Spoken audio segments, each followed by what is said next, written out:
संसद द्वारा पारित अल्पसंख्यक आयोग अधिनियम 1992 संविधान सम्मत नहीं है, ऐसी घोषणा के लिए एक याचिका सर्वोच्च न्यायालय में जेएनयू की एक प्रतिनिधि संस्था विनियोग परिवार ट्रस्ट मुंबई ने सन 2021 में प्रस्तुत की थी। भारत की कुल जनसंख्या में बहुसंख्यक हिंदुओं की तुलना में 20 करोड़ मुसलमानों और 10 करोड़ ईसाइयों को मात्र उनके थोक वोट बटोरने के लिए दुरुद्देश्य से प्रधानमंत्री इंदिरा गांधी ने उक्त अधिनियम पारित करवा दिया। इस अधिनियम के उद्देश्यों में एक प्रमुख है, इनके सामाजिक मुख्यतः आर्थिक उन्नति के लिए केंद्रीय सरकार, सभी राज्य सरकारें और केंद्र शासित क्षेत्र कार्य करेंगे। इस उद्देश्य की पूर्ति में ये सभी राजकोष में से सैकड़ों करोड़ रुपए के अनुदान, लाभ, छूटें, रियायतें दे रहे हैं। जिन मदरसों में कुरान पढ़ाई जाती है उनका व्यय धर्मनिरपेक्ष राज्य सत्ता कर रही है। हज यात्रा के लिए अर्थ सहयोग दे रही है। संविधान के भाग 3 में मौलिक अधिकार आए हैं। अनुच्छेद 14 में विधान है कि राज्य सत्ता धर्म, जाति, लिंग, वंश और जन्म स्थान के आधार पर भेदभाव नहीं करेगी। प्रश्नगत अधिनियम इस्लाम और ईसाई धर्म के मानने वालों को राज्य सत्ता कई प्रकार के आर्थिक लाभ दे रही है। यह अनुच्छेद 14 के विपरीत है, अतः असंवैधानिक है। अनुच्छेद 29 में स्पष्ट विधान है कि वह अल्पसंख्यक धर्म समूह जिसकी भाषा, लिपि और दर्शन या संस्कृति अति विशिष्ट है, उस धर्म समूह को अपने उस वैशिष्ट्य को अक्षुण्ण बनाए रखने का अधिकार है। ऐसे 3 हैं, जैन, बौद्ध और सिख। जैन के अनेक धर्मशास्त्र आगम प्रागैतिहासिक काल से चली आ रही प्राकृत भाषा और संस्कृत में है। इनका लेखन ब्राह्मी लिपि में हुआ है। कई प्राचीन शिलालेखों का भी प्राकृत में हुआ है। दार्शनिक महावीर का दर्शन सर्वभारतीय दर्शनों में उत्कृष्टतम है। सभी वैश्विक दर्शनों में भी सर्वोपरि सर्वोत्कृष्ट है। क्या विशेषता है? धर्म, अधर्म, आकाश, काल, उद्गत और अनंत जीव अनादि से हैं, अनंत काल तक रहेंगे। सभी जीव चारों गतियों, 5 जातियों यानी एकेंद्रीय, बहेंद्रीय, चेंद्रीय, चौंद्रीय, पंचेंद्रीय 84 लाख जीव योनियों में अनादि से भ्रमण कर रहे हैं। प्रत्येक जीव परमात्मा स्वरूप प्रकट कर सकता है। जो प्रकट कर लेगा वह जन्ममरण से मुक्त हो जाएगा। अनंत जीव अनंत काल तक जन्ममरण करते रहेंगे। इस सृष्टि का कोई संचालक नहीं है, स्वसंचालित है। ऐसा परम वैशिष्ट्य वाला जैन दर्शन है। बौद्धों की भाषा पाली है, लिपि देवनागरी है। बौद्ध भारत और विश्व में मान्य है। सिखों की भाषा पंजाबी है, लिपि गुरुमुखी है, दर्शन भी प्राचीनतम। तीनों विशेषताएं हैं। ऐसे अल्पसंख्यक धर्म समूह को अपने वैशिष्ट्य को कायम रखने का अधिकार दिया संविधान सभा ने। ऐसे अल्पशक्ति वाले यदि बहुसंख्यक हिंदू या सर्वशक्ति संपन्न राज्य सत्ता इन्हें हानि पहुंचाए तो भी कहा कि ये स्वयं संरक्षा करेंगे। अल्पशक्ति वाले हैं, अल्पसंख्या में हैं, तो फिर क्या करें? क्योंकि न्यायपालिका जिसके शिखर पर सर्वोच्च न्यायालय है उसकी सहायता लेंगे। अब तुलना करें, राज्य सत्ता संसद ने करोड़ों की संख्या वाले मुसलमानों को, ईसाइयों को सभी सरकारें हजारों करोड़ रुपए के आर्थिक लाभ दिए। अनुच्छेद 14 का उल्लंघन करके दिए हैं, अतः असंवैधानिक है। ऐसा घोषित करने के लिए यह हमारी याचिका है। तो गुरुदेव, अब इसमें हम जैनियों को अगर संक्षिप्त में पूछें तो क्या फायदा होगा, क्या लाभ होगा इससे? यदि मुसलमानों की, ईसाइयों की संख्या बढ़ती जाएगी। क्यों? कि मुसलमानों के लिए तो एक पति, 4 पत्नियां और कुछ अंशकाल के लिए एक पत्नी और मन चाहे बच्चे पैदा करेंगे। उस समय यदि मुसलमानों की संख्या बहुत अधिक बढ़ गई तो मुस्लिम धर्म का प्रचार बहुत अधिक होगा। उस समय जैनियों की संख्या यदि अत्यल्प होती गई तो जैन धर्म का अस्तित्व मिट जाएगा कि नहीं? तो इससे हम अपने जैन धर्म का कैसे सुरक्षा करेंगे जी?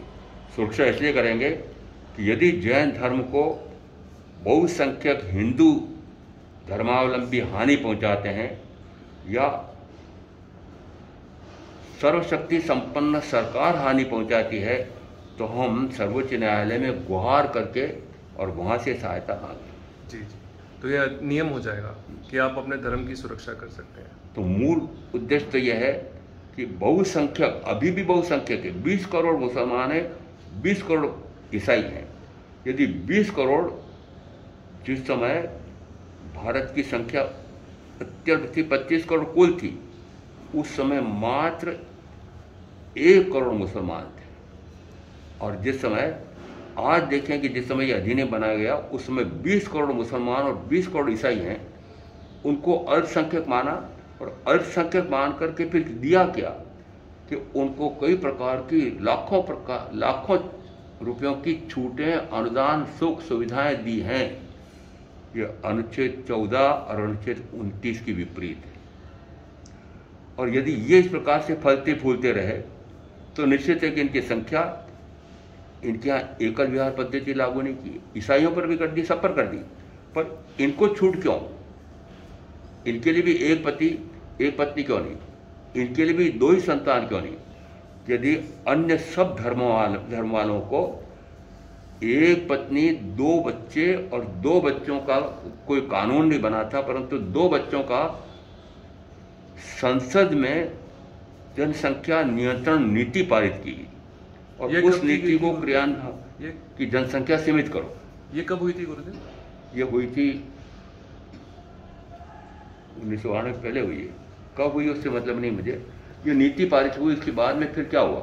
ये नीति पारित हुई तो उसके बाद में फिर जनसंख्या नियंत्रण करने के लिए प्रचार किया गया, करोड़ों रुपए लगाकर के प्रचार किए, हम दो हमारे दो, हम दो हमारे दो करते करते। और उसके बाद प्रचार तंत्र से सबको लगा कि छोटा परिवार सुखी परिवार, तो फिर अन्य सब ने तो छोटा परिवार सुखी परिवार मान लिया, पर मात्र मुसलमानों ने नहीं माना।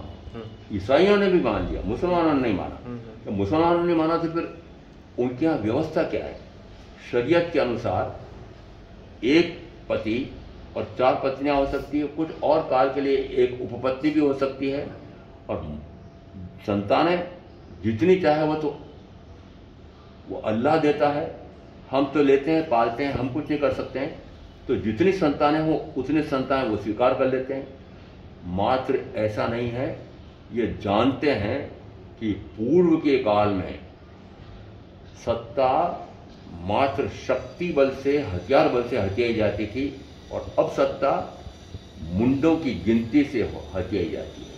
तो मुंड बढ़ाओ, ये मुसलमान और ईसाई ये इनके प्रकार ये निरंतर प्रयत्न कर रहे हैं कि संख्या हमारी कैसे बढ़े, और संख्या बढ़ेगी तो संख्या बल बढ़ गया तो आज राज्य सत्ता संख्या बल के आधार मुंडों को उड़ा करके सत्ता नहीं, मुंडों की गिनती बढ़ा करके सत्ता हथियाई जाती है। इसलिए इन्होंने मुंडों की गिनती बढ़ाने के लिए निरंतर जनसंख्या में वृद्धि करने के लिए प्रयत्नशील है, और इनकी संख्या वृद्धि को रोकने के लिए कोई कानून नहीं बना। इनके 4 पत्नियों के स्थान पर सारों पर एकल विवाह पद्धति लागू कर दी, तो इनके लिए मात्र छूट क्यों रखी? समान व्यवहार क्यों नहीं होना चाहिए? यदि ये इस देश में रहते हैं, इस देश के संविधान के अनुसार यदि अन्य सबके लिए कर दिया कि नहीं 1 पत्नी और 2 बच्चे, तो फिर इनके लिए भी 1 पत्नी और 2 बच्चे ही क्यों नहीं? यदि 2 बच्चे का कानून नहीं बनाया, परंतु फिर भी उनको सख्ती से और फुसला करके दोनों अपेक्षा से, एक तरफ सख्ती की गई, जबरन नसबंदी कराई गई, और दूसरी तरफ वापस फुसलाया कैसे? यदि तुम दो के बाद या 1 के बाद संतति निरोध कर देते हो तो तुमको ये लाभ देंगे, ये छूटें देंगे, नौकरी में प्राथमिकता देंगे, पदोन्नति में प्राथमिकता देंगे। और दूसरा क्या किया कि पंचायत से लगा करके नगर निगम तक यदि 2 से अधिक बच्चे हैं तो उसको उम्मीदवार बनकर के चुनाव लड़ने का अधिकार नहीं दिया। यदि ऐसी सारी बातें लागू की है तो अन्य सबने तो स्वीकार कर ली, मुसलमानों पर लागू ही नहीं की। क्यों? ये भेदभाव क्यों? अनुच्छेद 14 के अनुसार ये असंवैधानिक है, इसलिए इनके साथ जो भेदभाव किया जा रहा है वो मिटाने के लिए ये याचिका प्रस्तुत की गई। जी जी।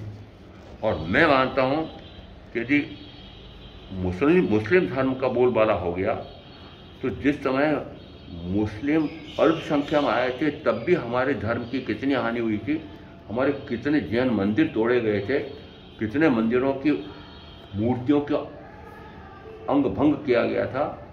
आदि शंकराचार्य उन्होंने हमारे दक्षिण में जो सैकड़ों शास्त्रों के शास्त्र भंडार थे उनमें आग लगवा दी और 500 मुनियों को जलवा दिया, तो पूर्व का इतिहास बताता है कि यदि हमें इस प्रकार की सुरक्षाएं नहीं दी गई तो हम जैन या जैन धर्म विलुप्त हो जाएगा, इसलिए इसकी याचिका की है। बहुत बहुत धन्यवाद गुरुदेव, बहुत बहुत धन्यवाद।